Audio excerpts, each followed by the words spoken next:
Hello, good morning mga mamshi. At ako po ay nag-video at maggagawa ng on the spot voice over sa aking ginawa ngayong araw nito.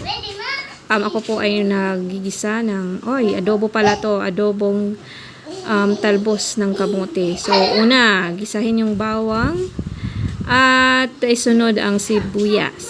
Siyempre, may mantika muna. And of course, inilagay ko na yung talbos ng kamote. And this is not my first time na lutuin ang talbos ng kamote, but this is my first time in this new home to cook. Oh, may pasaway pa. Nagpakarga pa yung aking baby boy. Nilagyan natin ng toyo at saka pepper. Hindi talaga maiwasan, walang pasaway kasi kami lang dito sa aming bahay. Nilagyan ko pala ng tubig. Siyempre, para maraming sabaw. Nilagyan ko ng tubig. Sabaw pa lang, ulam na. Charot. Hindi ako marunong magluto, so tansya-tansya lang. Nilagyan ko ng magic sarap. Another tubig.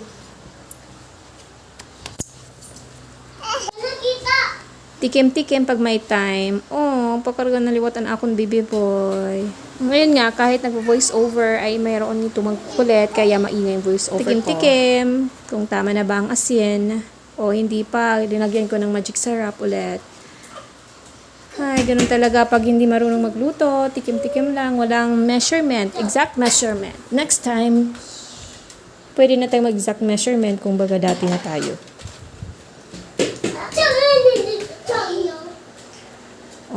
Tikim-tikim din. Ang baby boy, ouch, ouch. Ang sakit ang kamay. Suka, naparami ko yata yung suka dito kasi ang asim ng final result. Pwede nang tawaging paksiw na adobong. 1, 2, 3, 4. Nag-count pa tayo kung kailan bubuksan. Kung talaga pag hindi alam paano magluto. Nagka-count pa 1 to 10 kung kailan bubuksan. Maano na? Kulang pa ng toyo.